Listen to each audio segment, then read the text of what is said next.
ഇന്ന് തന്നെ ഡൗൺലോഡ് ചെയ്യൂ. കാണൂ നിങ്ങളുടെ ഫേവറേറ്റ് ഷോസ്. എനിക്ക് മാഡത്തോട് സംസാരിക്കണം. എനിക്ക് താല്പര്യമില്ല. അല്ല, ഞാൻ പറയുന്നത് മാഡം ഒന്ന് കേക്ക്. രാജു പറയുന്നതൊന്നും എനിക്ക് കേൾക്കണ്ട.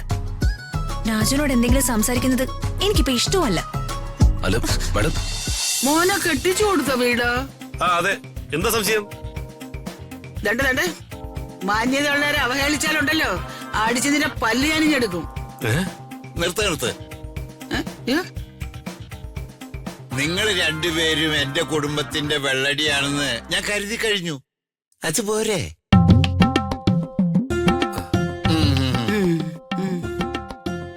അല്ല, ഞാൻ ഇതിനെ പുറകെ പോണു. ഇങ്ങോട്ട് പോ.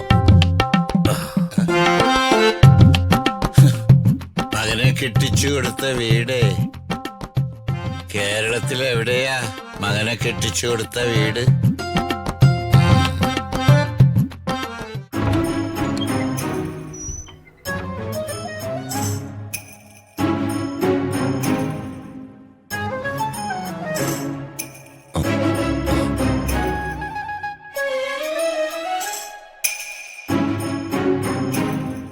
Madam, Ritika madam, madam, Ritika madam.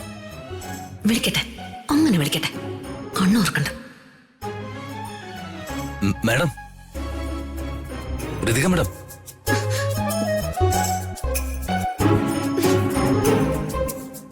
ഇത് മനുഷ്യന് ഉറക്കത്തും ഇല്ലല്ലോ. എന്ത് വേണം? അല്ല, ഈ നേരം നന്നായിട്ട് വെളുത്തു. നേരം വെളുക്കും, അല്ലാതെ എപ്പോഴും രാത്രി തന്നെ മതിയോ? അല്ല, ഞാൻ ചായയും കൊണ്ടുവന്നതാ. ഞാൻ തന്നെ ഉണ്ടാക്കിയ ചായ. സോറി, ചായ അല്ല, കാപ്പി. എനിക്ക് വേണ്ടി കാപ്പി ഉണ്ടാക്കണമെന്നും അത് കൊണ്ടുവന്ന് തരണമെന്നും ഞാൻ പറഞ്ഞോ? ഇല്ല. ഇത് രാജു എനിക്കായിട്ടുണ്ടാക്കിയ കാപ്പിയൊന്നും അല്ല. രാധമ്മ പറഞ്ഞു കാണും എനിക്ക് കാപ്പി കൊണ്ടേ കൊടുക്കാൻ. ഒരു പ്രാവശ്യമൊക്കെ അങ്ങനെ ചെയ്തു കാണും. അത് വെച്ച് എപ്പോഴും അങ്ങനെ കണക്ക് കൂട്ടല്ലേ? കണക്ക് കൂട്ടും. രാജു ഒരു ചതിയന്, മനസ്സും മനസാക്ഷി ഇല്ലാത്തവന്. അല്ല മാഡം, അങ്ങനെയൊന്നും പറയല്ലേ. ഈ വാക്കുകളൊക്കെ പിന്നീട് ഒരിക്കലും തിരുത്തേണ്ടി വരും. അങ്ങനെ വരുമ്പോ അപ്പൊ തിരുത്തിക്കോളാം. സ്നേഹിക്കാൻ അറിയില്ലാത്തൊരു മനുഷ്യൻ. ഈ കാപ്പി എനിക്ക് വേണ്ട. രാജു ഉണ്ടാക്കിയ കാപ്പി രാജു തന്നെ കുടിച്ചു. അല്ല മാഡം, മാഡം, കാപ്പി കൊണ്ട് വന്നിരിക്കുന്നു.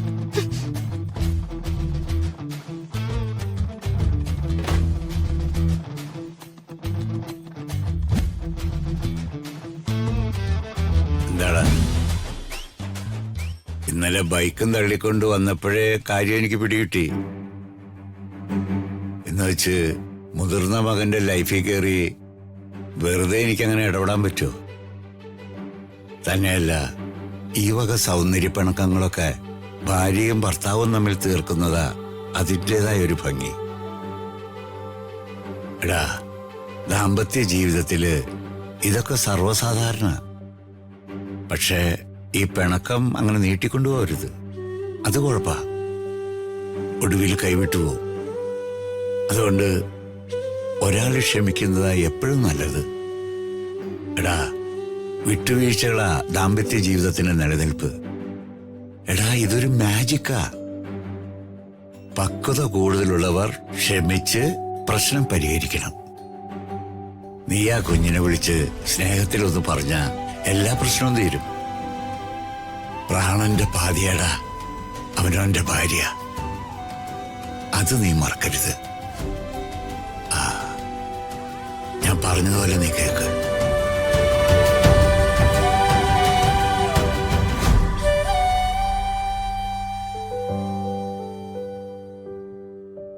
ഋതിക മാഡം ഞാനും തമ്മില് അച്ഛൻ പറഞ്ഞതുപോലെ ഒരു അകൽച്ച ഉണ്ടാവോ? മുമ്പായിരുന്നെങ്കില് എനിക്കതൊരു വിഷയമല്ലായിരുന്നോ?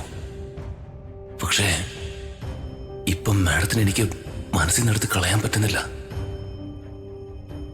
ദൈവമേ, ഞാൻ ഋതിക മാഡത്തെ പ്രണയിച്ചു തുടങ്ങിയോ? എത്രയും പെട്ടെന്ന് മാഡത്തിന്റെ അമ്മയെ കണ്ടുപിടിക്കണം, സംസാരിക്കണം. അതിനു മുമ്പ് എന്റെ മനസ്സിലുള്ളത് മാഡത്തോട് പറയണം.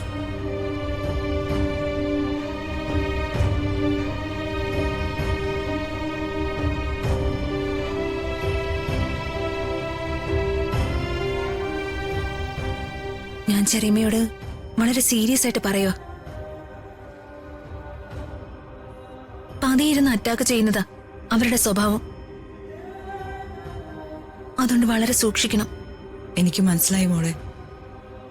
അവരെ സൂക്ഷിച്ചോളാം.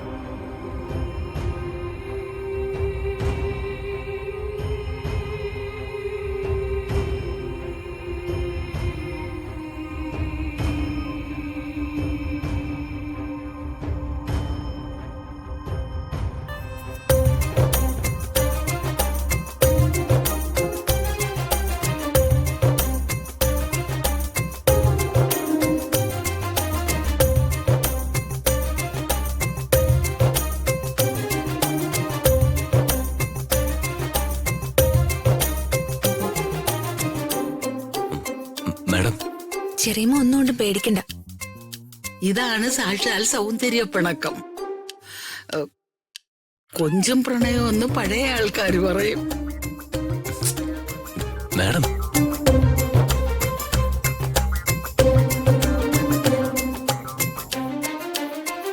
എന്താ നിങ്ങൾ തുടങ്ങിയ ഓട്ടം തുള്ളല്? അങ്ങോട്ട് നോക്ക്. മാഡം, ഇതാണ് പ്രണയലീല. ആ, അത് ലീലയും ശാന്തയൊന്നും അല്ല, അതെന്റെ മകനും മകളുവാ. അവര് പ്രണയകലഹത്തിലാ മാഷേ. പിണക്കപ്രേമം. ഉണക്കപ്രേമോ? പിണക്കപ്രേമം. പണ്ട് ഞാനും വേലായുധേട്ടനും തമ്മിൽ ഇങ്ങനെ പിണങ്ങുമായിരുന്നു. ഞാനിങ്ങനെ പിണങ്ങി നടക്കുമ്പം ദേ രാജുവിനെ പോലെ വേലായുധേട്ട് ഡാവി ഡാവി വരുമായിരുന്നു. പിന്നെ ഡാവി ഡാവി വരും. പിന്നാലെ വരുന്നതേ അമ്മിക്കല്ലുമായിട്ടായിരിക്കും നിങ്ങളുടെ തലക്കിട്ടടിക്കാൻ. അയ്യോ, എന്റെ വേലായുധേട്ടൻ ഇന്ന് വരെ എന്നെ തല്ലിയിട്ടില്ല. ഞാൻ അങ്ങോട്ട് കൊടുത്തിട്ടേ ഉള്ളു. ഡിസ്റ്റർബ് ചെയ്യാതെ ഒന്ന് പോതള്ളേ. ആ പിള്ളേര് എന്തെങ്കിലും വർത്താനം പറയട്ടെ. പറയട്ടെ.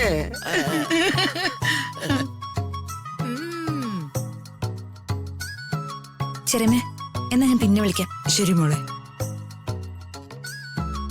എന്ത് കൊറേ നേരം ആയല്ലോ, എന്താ കാര്യം? അല്ല, എനിക്ക് മാഡത്തോട് സംസാരിക്കണം. എനിക്ക് താല്പര്യമില്ല. അല്ല, ഞാൻ പറയുന്നത് മാഡം ഒന്ന് കേക്ക്. രാജു പറയുന്നതൊന്നും എനിക്ക് കേൾക്കണ്ട. രാജുവിനോട് എന്തെങ്കിലും സംസാരിക്കുന്നത് എനിക്കിപ്പോ ഇഷ്ടമല്ല. അല്ല മാഡം, മാഡം